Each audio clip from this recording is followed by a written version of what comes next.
Have you ever known poverty yourself? No. Next. You haven't, have you? But I mean, some people might say, how can a millionaire rock star identify with this? Exactly, but you don't have to identify to give money or to help people. Why should you? In other words, you're basically trying to say that I should be poor. If I was poor, then I couldn't help them in terms of money.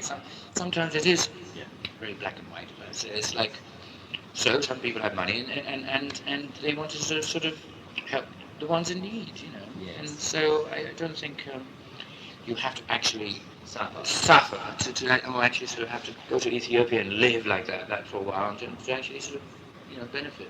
Did you actually grow up in India? No, You didn't? Well, yeah, I was. Well, yes, I went to boarding school from the year when I was 7 till 15, and then I came back here. In India? Yes. Yeah. Did you see a lot of poverty there? Yes, I think so. Yes. But over there, it's sort of you can only sort of reflect poverty when you're here. If you know what I mean. If you're there for it's a norm. It really is. I mean, you expect beggars in the street, and to people actually living there, or if you're brought up there, you actually believe that's the way of life. It's like to us, it's very hard. So I think when I was a young baby, growing up over there, I just I was in an English boarding school, and it's like, you know, I had boundaries where I couldn't go. I looked upon that, and I just thought that was like that's the way India is. Normal. Yeah. But I think it's I think easier for people to reflect when they're in a different country, because it's to them that's their way of life. I think Bob Geldof has done a wonderful thing, because he sort of actually sparked it off.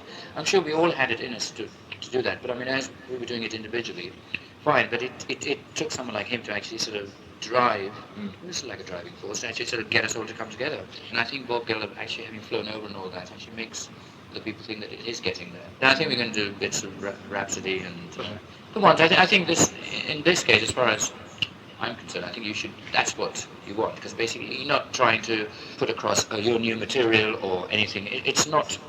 We're playing songs that I think people identify with and all that, and just make it a happy occasion. And it should be things that people sort of. It's not a promotional thing. That's a thing where you just have to sit back and you just say, well, what can you do? Unless you suddenly think you're Mother Teresa. I become Mother Teresa of rock and roll, suddenly rushing out there. I suppose that's what Bob Geldof is, I guess, at the moment. Mother Teresa of rock and roll. But I mean, you know, sometimes you do feel helpless, and it was one of those cases I can't. And I think this is my way of showing that I can do my bit.